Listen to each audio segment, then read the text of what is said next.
So a lot of you guys have been asking me questions about the damage meta, the sandbox changes coming up this season as a result of the patch notes, you know, the shifting tides, the shifting changes coming out with Season of the Wish. So I did want to address a lot of your questions. I've kind of broken up this video into 4 sections. The first thing we're going to talk about is exotic armor and abilities. The second one we're going to talk about is the sniper buff. The third section is going to be all the new weapons. And the final section is going to talk about melee related stuff. So Glaives, Wormgod, Synthoceps, Throwing Hammer, etc. Okay, so I'll leave timestamps in the description and YouTube should be able to make chapters. So if you have any questions about a specific thing, feel free to skip ahead to those timestamps. So first, let's talk about Golden Gun. So Golden Gun, if you aren't aware, got a, or Celestial Nighthawk, I should say specifically, got a 25% impact buff in Bungie's words, and that ends up equating to just a 25% buff to damage overall. I don't know why they said impact specifically, but 25% overall. So what this means actually is that Celestial Nighthawk and Star Eater Scales Goldie do essentially the exact same damage. When I was testing on Templar, the damage was actually the same pixel of health. So here, technically on the wipe screen, they do slightly different numbers. I mean, Celestial Nighthawk does slightly more, but they end up on the health bar being the exact same pixel of health. So they are within 7,000 health of each other on Templar, which is very, very close. That means essentially that Star Eater Goldie is pretty much useless. There's very few places where you would use it besides generating 6 orbs on crit.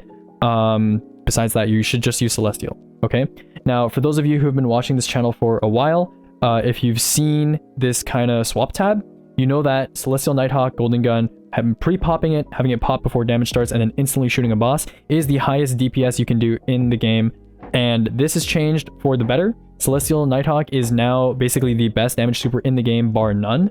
It has surpassed Blade Barrage. It is already better than every other damage super, including Needlestorm, Nova, Curious, T-Crash, whatever. So there's basically no reason to use Blade Barrage anymore, unless for whatever reason a boss has reduced crit or just isn't really compatible with Golden Gun for whatever reason. Nighthawk is now just the best damage super in the game. There's like no question about it, and that is even if you don't run kinetic surges. So Nighthawk is really, really good, and of course you can switch to other exotics while you have Nighthawk popped and your single Golden Gun shot ready. So to answer that question, I suppose, yeah, I think I made that pretty straightforward. Celestial is just better than Blade Barrage at this point. And of course, you have a lot of ways of switching from Celestial to a different armor exotic to augment your damage more, which is nice. Okay, next up we have Ballidorse Wrathweavers. So if you aren't aware, Ballidorse Wrathweavers recently got changed. They were the only, or one of the only sources, exotic-wise, that were able to bypass the surge change. So when Bungie changed exotic armor kind of recently, not this recent patch, but you know, under a year ago, they changed a bunch of exotic armor so that the new effects are not individual scalars, but rather just surges. And Ballidorse kind of snuck by and provided a 15% boost to stasis weapon damage that stacked with everything. So it was not a surge, you could stack it with stasis weapon surges, and it would give you 15% more, notably to stuff like Cold Comfort. Now, this was changed recently so that it's now an X4 surge, which is a very, very bad change for Ballidorse Wrathweavers. Unfortunately, that means essentially that you are going from a 1.22 times 1.15 to a 1.25, right? So that's obviously a lot worse.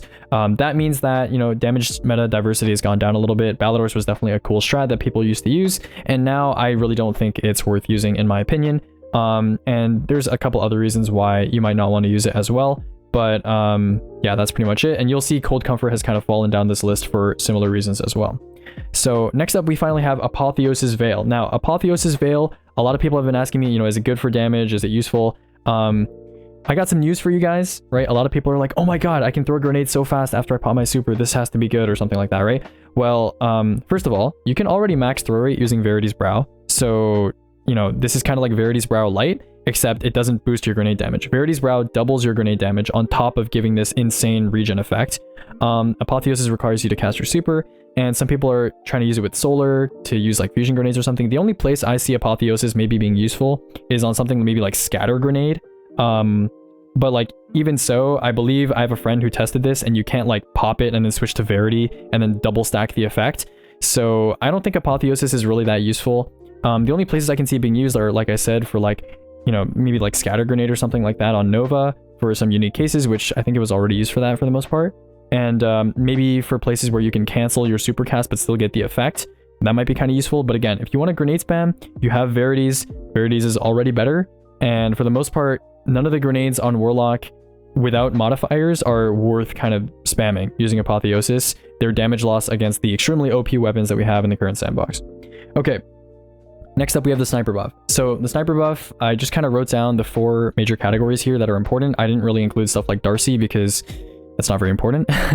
Or like Borealis, for example. Like I don't think anyone really cares about those weapons and how much damage they do. Izzy did receive the buff. It is approximately 18%. For those of you that don't know, Izzy does approximately 25% more damage to the health bar than it does visually in-game on the wipe screen. It's very unique in this regard. Very few weapons have this kind of inflated damage property.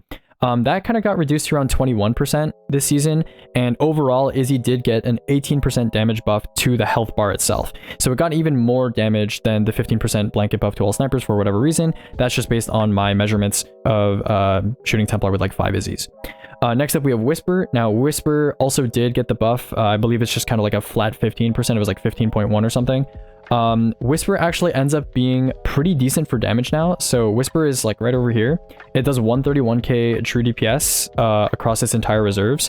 And if we look at weapons like Acreus and weapons like Levy, and we look at total damage, I mean, Whisper is essentially, right, it does similar DPS to Acreus, except for Acreus is more annoying to use, requires you to have a melee distance target, and does slightly higher total damage, right? So for a ranged option, that's pretty good, right? That's pretty good. Whisper is very ammo efficient. And it actually definitely gives Levy's Breath a run for its money. Now, you might think, you know, 147k over 131k, that's a pretty big difference in DPS, but Levy's Breath is very, very sensitive to how you use it. This is assuming that you have insanely perfect draw timings every single time you draw the weapon. You have loader mods, you have targeting mods, you have Lunafaction boots, whereas Whisper, you can kind of just, you know, hold left click on the boss as long as you don't miss any crits. So Levy is a little bit more sensitive. Realistically speaking, most players are going to be a little bit lower DPS than this, which brings them a bit closer together, and Whisper obviously has a lot higher total damage. That being said, for most bosses, I'm still going to recommend people just use Levy's Breath on the bosses, but Whisper is definitely something worth thinking about, you know, maybe on some higher total damage scenarios. So that's the Whisper versus Levy. Whisper definitely did get a nice buff. I think it's not a bad exotic anymore. I don't think it's a non-starter. I think it does. I think like these values, you know, these values are actually pretty balanced, right? Like if you look at total versus like actual DPS, it's not bad. It's not bad. Okay. Next up, we have Cloudstrike. Okay, so some people have been asking me about Cloudstrike DPS as well. Cloudstrike is, I believe, somewhere down here. Yeah, it's like 112k. So if we have some comparisons for Cloudstrike does similar DPS to like aggressive shotgun swapping or like Xeno, which is kind of funny, right? Cloudstrike, a special sniper, has more total damage and almost the same DPS as Xenophage, which is, I don't know, that's just kind of funny to me. That being said, you know, Cloudstrike, some people have asked if it's good for rotations and stuff like that. If we go to the swap tab, right, let's go to Cloudstrike. Cloudstrike's true DPS or Cloudstrike swap DPS is like 116k, right? 116k. We're giving it, like, we know that Cloudstrike's lightning strikes can stack perfectly, so we can use this value safely. If we compare 116k to some of the other stuff on this list, right, it just becomes pretty clear that like Cloudstrike is not like very good for swap rotations, right? It's not great. You're actually just better off using just like a GL or like a legendary sniper even, or like using Izzy. Izzy is obviously much better if you include the rehone time, like 156k a swap DPS. So Cloudstrike is still not really worth using for swap rotations. And in terms of actual mag dumping, if you compare Cloudstrike to something like a rewind rounds bait and switch supremacy, you know, the bait and switch supremacy does more DPS. So it's kind of, you know, it's kind of awkward. Cloudstrike is in a bit of a weird situation. I mean, like if you only have energy special ammo and a boss is ranged, it's probably still like a decent option, but that's pretty niche and I don't think it's like a mainstay for damage at all. Okay, so that's Cloudstrike. Legendary snipers. I don't think any legendary snipers really got moved by the needle, you know, moved the needle too much here. Rapid fire sniper right here, the supremacy with rewind bait and switch is pretty good. It's now definitely like higher DPS than Xeno. Oh my god, you know what I just realized? Wait, this is crazy. Wait, so Supremacy has like slightly lower DPS, a slightly lower total damage than Two-Tailed Fox, but has higher DPS. That's actually really funny. So yeah, I guess like if you need kinetic dump, you want to use like, you know, rewind bait Supremacy or something. I don't know. Yeah, I guess there's not really like too many good kinetic dump options that are like just mag dump options. So yeah, I think only really Supremacy got moved. I don't think there are any other snipers in the game that are legendaries that are like relevant for damage. Even if you go to the swap tab and you look at stuff like Tumulus, right, it's still pretty low down the list, right? Like 97k. Like you see other swap options that are like way higher than it, like, you know, slug shotgun swapping, or that's surrounded. Like, you know, slug shotgun, wilderfly, like all the other swap options are still higher like component DPS. So yeah, that's pretty much it for snipers. All of them, I did confirm, all of them got pretty much the buff that it's intended. All of them were between 12 to 18%, which is like acceptable. Okay, now the elephant in the room. Okay, Dragon's Breath. I've been farming for this catalyst on stream for a while now, and so I wanted to provide you guys with some more details compared to the video that I released yesterday or 2 days ago, depending on when you see this. So Dragon's Breath, the way that it works, I think everyone knows how it works at this point. People are saying it's like an anarchy. It's kind of like an anarchy. I mean, you aim it at the bottom part of a boss so that they constantly ignite. Now, the main problem with Dragon's Breath, like I mentioned before, is that Scorching and Igniting have always had issues stacking with multiple players. So that testing still needs to be done, and it needs to be done by people that have the Catalyst. That's number one. Number two, the Catalyst says that you get fuel at an increased rate. Now, if this increased rate is enough that you can have this rocket autoload in 2 ignites rather than 3, it will actually be quite good, because 2 ignites is enough to do a little bit of shotgun swapping and not lose too much damage like uptime. So I'm very curious to see how this weapon works with like 2 lightweight shotguns and it, right? So like 2 lightweight shotguns, you're doing 1-2, 1-2 swaps and shooting Dragon's Breath. Because like I said before, if you look at the swap tab here, right, and we scroll all the way down, you see Dragon's Breath. Ignore the true DPS thing.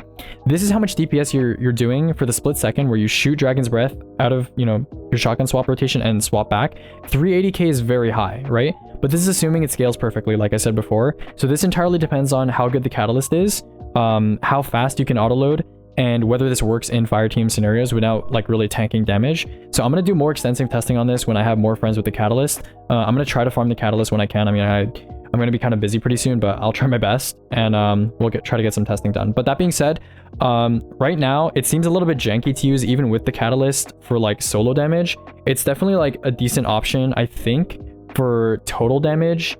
But yeah, I have yet to kind of really land on a solid conclusion. I would say don't expect it to be absolutely insane, but I would say it definitely like takes over the role of something like a two-tailed fox for like solo exotic heavy dump or something like that on splash damage. So yeah, that's it for Dragon's Breath. A lot of you have been asking me about Slide Shot Crux, so I simulated its damage if you're just using Slide Shot and Surrounded, and unsurprisingly, like I said before, this is like the equivalent, Slide Shot is like the equivalent of dumping like all of your rockets in a row. Now, I don't know whether Crux Termination actually has 10 in the mag with full reserves. It is an aggressive, and most aggressives have 10 in reserve, so I'm just going to assume that it does, even if it's a world drop. And so this thing does like 300k damage across its entire reserves, which is very high, like really, really, really high. That's like higher than all the other rockets by a lot. And that's mostly because, like I said, it has Surrounded. It's an aggressive frame, which you can shoot at the fastest fire rate of any rocket archetype in the game, and you're shooting 10 in a row at max fire rate, essentially. So while this gun is definitely like not... Oh, I should probably add that this has Pack Hunter. But yeah, while this gun is definitely not like viable for team settings, it's definitely something to look out for. If it had like bait and switch, I think it would be like a lot less situational. Slide Shot and Surrounded, you know, using both those perks at the same time is definitely very situational. But it does very high simulated DPS. This is very much like a Deathbringer situation where it has very high simulated DPS, but you're likely not going to reach anywhere near this number in practice. That being said, this gap is so large that I'm thinking like I may have done the math wrong or something here. But yeah, really, really high DPS. And I'm not suggesting you use this, but it is something to look out for sure. Okay, next up, some people have been asking about Doomed Petitioner with Dragon's Vengeance. So I did some testing with Dragon's Vengeance, and if you don't know how this works, it's the origin trait for the Season of the Witch weapons. Wish was last season. The Season of the Witch weapons all have Dragon's Vengeance, and the way that it works is when you hit critical or an ally near you dies, I don't think it needs to be near you, but regardless, if you hit critical, which is the easier requirement, you have Dragon's Breath for like, I don't know, 11 or 12 seconds or something, and it's supposed to boost handling and, you know, another stat, but the main thing is that it boosts charge rate, right? It increases your charge rate for linears and fusion rifles, I assume. So the only problem with this is that I tested this and it does essentially nothing. It doesn't actually boost your charge rate at all, which means that Doomed Petitioner is essentially just Briar's Contempt without Rewind, which is a good perk, and without like harmonic resonance. So at this point, just use Briars for now. The only reason why you would ever use Doomed Petitioner is if you wanted to use an aggressive linear and you wanted to use Precision Instrument instead of like Focus Fury on Briars because you don't have access to Surrounded. But if you don't have access to Surrounded, I don't know why you're using an aggressive linear. You should just use Cataclysmic. So yeah, Doomed Petitioner is right now pretty much useless. I don't think it's worth adding to the spreadsheet right now. If Bungie patches Dragon's Vengeance and makes it actually do something for charge rate, then it would be worth using. But for now, I have a friend that tested it on the fusion rifle, a scatter signal, and I tested it on Doom Petitioner, and it doesn't do anything right now. So, you know, it's kind of just a regular linear. Okay, next up we have Scatter Signal. So Scatter Signal is the new Strand Rapid Fire Fusion, and it has Controlled Burst. So I was kind of curious, you know, where that would land in terms of special weapon DPS. So if we go to Scatter Signal here, as expected, this thing is competing with this thing, and this thing, as well as this thing, right? So for total damage, it is kind of like similar to Vorpal for obvious reasons. But for DPS wise, this is easily the highest DPS non-surrounded, non-restricted fusion rifle in the game. It's pretty good.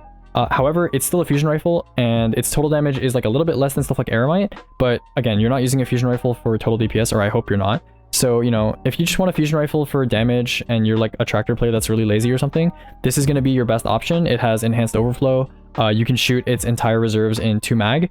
Probably more with like, you know, if you sacrifice accelerated coils and stuff like that. But yeah, this is pretty good. I don't think it's surprising or anything. I think everyone kind of expected this to be where it is. Yeah, that's all I have to say about Scatter Signal. Next up, we have Supercluster. So people are asking, you know, is a slug with Cascade Point good? Is a slug with, you know, Reconstruction Surrounded good? And unfortunately, I told them, you know, it is Strand, so it is minus 15% against stuff like Heritage and Fortissimo. So where does that actually land it? So let's actually look for Supercluster. Yeah, so Supercluster unfortunately lands pretty low, right? I mean, this is 117k, and right above it, you can see that, you know, even a Surrounded Fortissimo is, you know, higher than that. And Surrounded Fortissimo does not have Reconstruction. I mean, technically, if this is simulating Rain of Fire, so you don't even need to account for the fact that there's like firing delay because your Icarus dash completes before you can even fire the gun again. So technically, you know, it not having Reconstruction is not really a big deal. But yeah, you can see that even a non-enhanced surrounded kinetic slug beats out Supercluster. And obviously, you're not going to have Cascade Point for like the entirety of your mag for the most part on this gun. So yeah, I don't know. If you wanted a Cascade Point like Strand slug, not Strand slug, like a Strand shotgun, you're much better off using where is it? Did I add it here? Okay, I mean, I guess it's literally just the same damage as this, right? So yeah, you're much better off using like Achilles SG. That's like a significant damage increase, like 130k over 117k here. So yeah, and obviously, yeah, and even like Achilles SG even has like a worse shot distribution as well. So yeah, that's kind of what you'd be looking for. Okay, so that is all the new weapons done. Let's talk about Wormgod Caress. So Wormgod Caress got changed to a meter, and it's I did some testing. It is very good, actually. A lot of people are considering using it on like solo dungeon bosses, because a lot of the time on dungeon bosses, you have a lot of enemies that you're killing going up into damage. So you're going to have 5 stacks going to damage. And then usually for Synthos, you want like, you know, 2 or 3 enemies around you. And by the time the boss is dead, you only need that number of enemies. So the nice thing about Wormgod is that you can keep your stacks up and you can keep your damage buff all the way until it's just you and the boss left, right? Whereas Syntho, the second that it's just you and the boss and 1 enemy left, you're kind of fucked, right? So in a way, Wormgod, even though it's based on a timer, it's a little bit more sustainable than Syntho is, and it's less reliant on having enemies like directly close to the boss. So Wormgod is really useful in that regard. Obviously, it's good for burst as well. And in roaming content, Wormgod is still going to be really, really good. That being said, there's something to be said for like Syntho, because Syntho doesn't require any setup. And in some encounters, whether it be raid or dungeon or whatever, you're not going to have time to set up, or you need the ads, right? So I'll give you an example, like One Floor Caretaker, for example. The Titans can't afford to punch all those ads and get up Wormgods instead of just using Synthos. So if you need to leave the ads for whatever reason, then Synthos is still going to be your choice. I also will talk about the Syntho nerf. The Syntho nerf hasn't really changed anything when it comes to damage thresholds. A lot of people were saying, you know, or were wondering if the Syntho nerf was going to be impactful. I will tell you right now, based on what I've heard from people who are like running solo duality, for example, or people who are trying out, you know, I don't know, Phrygia, like the Ogre and Grasp, or for us who are doing, you know, Vow, One Floor Caretaker, Syntho nerf has not changed anything. It does not feel any different at all, to be honest with you. So that's good. The major change I think with Synthos that feels really awful is like the melee range thing. Being able to punch stuff with banner and like have extended melee range was really nice. Now that's gone, feels kind of shit, but whatever. I really like what they did with Wormgods. Really good way to make an exotic have its own special niche rather than making one exotic just strictly better than the other. It's much better than the system they had before, where it's just a 5-second cooldown. I really, really like how Wormgods is designed right now, and it hasn't completely taken over like the Syntho niche either. So they kind of both share their own little worlds for whatever you're doing. So I really like that. I'm excited to try Wormgods with like you know, Glaives and stuff like that later this season. I've done some, you know, minor Glaive testing with Wormgod and Glaives as well. And so yeah, we'll get to see what happens with that. Okay, so next up we have the Throwing Hammer nerf. Some of you may have seen on Twitter like the massive decrease in Throwing Hammer DPS compared to last season, and no, that's not a myth. That did come from this spreadsheet. And basically Throwing Hammer now does around 43% of the DPS that it used to do because of the insane amount of time that it takes to pick up now. If you're going to use Throwing Hammer, I mean, obviously Throwing Hammer is probably better than Hammer Strike on Sunbreaker, but you're going to have to use it kind of selectively and use weapons and other stuff like that while you're waiting for your hammer to be picked up from the ground. The hammer is basically going to be like a sunspot generator that you like throw from time to time, kind of like a throwing knife from Hunter, but more splashy, I guess, and you know, you get cure off of it as well. So yeah, the hammer nerf, I don't know. I've talked about this on stream before. The hammer nerf is how you nerf something by making it annoying to use, but it still retains the power that it has. I mean, Throwing Hammer will still be very good. And there's like a list of like 5 factors that make Throwing Hammer good, and they nerfed like the one factor that makes it more annoying to use, right? Like Throwing Hammer has high burst damage, it has cure on pickup, it generates sunspots, it's infinitely throwable, and it stacks with other buffs, right? Those are like the 5 things that make Throwing Hammer good, and they took away the one thing that makes it more annoying, right? They could have nerfed any of the other 4 factors and it wouldn't have been more annoying to use, but it would have been more balanced. And this technically balances it a little bit, but it's just they made it more annoying to use, and Bungie loves to nerf things in that way. Very, very lazy nerf across the board. But yeah, that is what it is. I mean, it's still gonna be very good, but you know, it's just very annoying now. Okay, glaive potential, I kind of already briefly kind of talked about that. I'm expecting close to melee glaives on Wormgod Caress to be very good this season, for roam content in general. If you have any sort of sustain like banner or devour, I think close to melee glaives will be pretty good. Winterbite, I still need to do some testing on Winterbite to see whether it's actually worth using on bosses, like projectile or otherwise. So I'm kind of curious about that, and I'll definitely post it on the spreadsheet when that's done. And finally, we have Shoulder Charge and 1-2 Punch. So Shoulder Charge and 1-2 Punch, if you're not aware yet, you are no longer able to sprint or slide into a melee and shoot. It prevents you, it locks you up from shooting if you're charging up a Shoulder Charge or like a wind up melee, which is pretty annoying. It basically makes it so Titans used to have some diversity in the melee builds that they could use. I mean, you could build into Striker and run, you know, Synthos and 1-2 Punch Seismic Strike. You could do Shield Bash, 1-2 Punch Shield Bash. You could do 1-2 Punch Hammer Strike. There were a lot of different options you could have. And now, basically, Bungie has just said, yeah, if you want to 1-2 Punch enemies, you should be on Strand. Because there are basically no other melees on Titan that really mesh well with 1-2 Punch at this point. Because Frenzied Blade is basically just so far above the rest. You know, a lot of people used to run, for example, Arc Titan and Gambit. That's just, you know, that build has been significantly, you know, curtailed. Very unfortunate. I'm assuming they made this change for PvP reasons. I mean, I don't know, just another addition to the list of nerfs that have been made as a result of the PvP sandbox affecting the PvE sandbox, but whatever, I suppose. Yeah. That's pretty much it for the DPS meta update. I don't think there's too much that's going to be a surprise to anyone here. I mean, Izzy is just as good as it used to be. Whisper is a little bit of a competitor to Levy's Breath rather than just being a non-starter. Cloudstrike hasn't changed positions. The legendaries are kind of just whatever still. Celestial Nighthawk is now the premier damage super in the game. No reason to really use Blade Barrage, and it was questionable before, and now it's not even a question. Celestial Nighthawk is just better. And Bally's no longer worth using. I don't think Apotheosis is worth using. And out of all the new weapons, I think only really Dragon's Breath is worth kind of investigating. I think you may see, I'm not guaranteeing this, but I think you may see, especially post-Galley nerf, double pellet Dragon's Breath rotations. I think that actually might be something worth looking into, at least for one person on the team. Now, I'm not 100% sure on that. I will definitely update you guys at some point about that. But yeah, that's pretty much it. That's the review. The next video we'll be talking about the sandbox more generally. I'll go over the patch notes and talk about my thoughts on the sandbox. But yeah, that's pretty much it, and I'll see you guys then.